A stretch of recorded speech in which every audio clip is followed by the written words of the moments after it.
The Murder of Crows, a short tale of dark comic anxiety by Isaac Thorne. Narrated by Isaac Thorne. Published by Lost Hollow Books.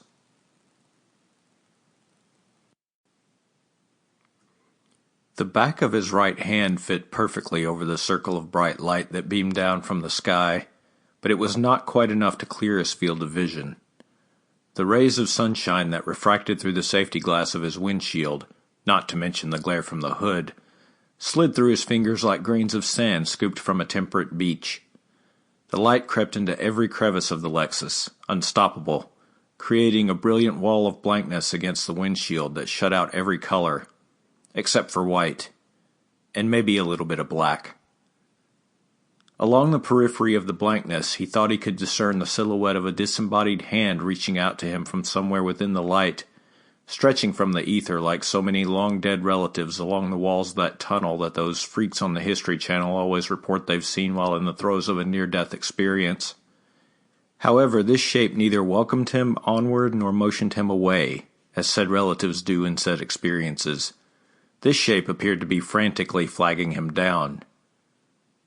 Then the voluminous branches of a southern yellow pine obscured the overbright 7 o'clock sun, dispersing the glare off the hood of his Lexus and breaking the spell.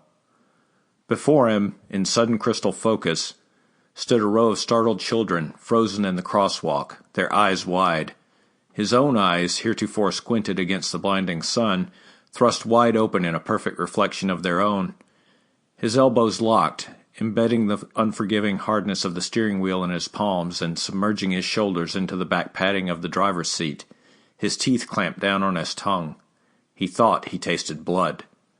From somewhere outside he heard the shrill reverberation of a police whistle. Stop. Need to stop. The big toe of his right foot snagged the backside of the brake pedal. He held his breath and forced the trapped foot to the floorboard, sliding it toward him. It came free. He stomped on the brake. The front end of the Lexus shifted to the left.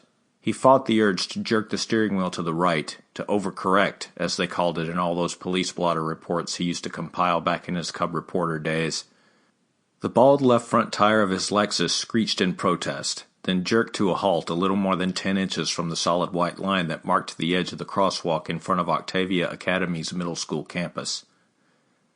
Suddenly, the entire world seemed to have frozen in place. His pounding heart dropped from his temples and landed in his throat. He rested his forehead on the back of his right hand, which maintained its death grip on the steering wheel, and quietly... Sample complete. Ready to continue?